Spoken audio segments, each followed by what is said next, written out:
welcome to the weekly wrap video. Quite an eventful week here in the Eurozone, with expectations of potential imminent ECB easing next week have continued to rise. This started off on Tuesday as ECB's Weidmann, a known hawk on the European Central Bank governing board, did actually seem to drop his opposition to QE, saying that it is an option on the table should the inflation scenario continue to deteriorate, and it did just that.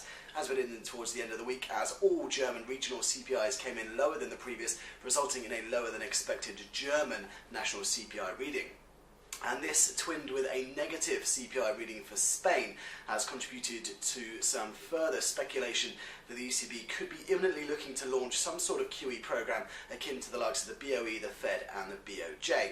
As such, the euro has fallen across the week, with euro coming off some of the best levels of the past couple of months, just in the past 5 days. Alongside this, we have seen a continued compression of peripheral European government bond yields, with the Portuguese, Italian and Spanish 10-year yields all falling to multi-year lows just this week alone. Looking outside of the Eurozone though, putting a bit more attention over on the US, we have seen a bit of a lessening in the geopolitical tensions in Eastern Europe as US President Obama's threats to install further sanctions on Russia doesn't seem to deter the markets too much, as it could potentially be a situation where Obama is seeing a bit of an appeasement policy, or at least the market perceiving him as doing as much.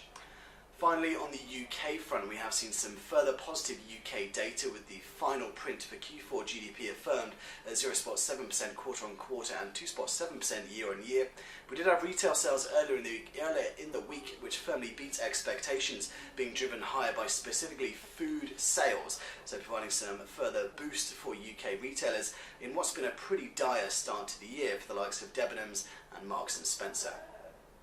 But as such, all the outlook has now revised back to the Eurozone, as potential cut to historic lows for the ECB is back on the table at next Thursday's meeting. So that'll be the focal point of next week's trading session. We'll do a full week ahead video on Monday, and I'll see you then. But in the meantime, have a fantastic weekend.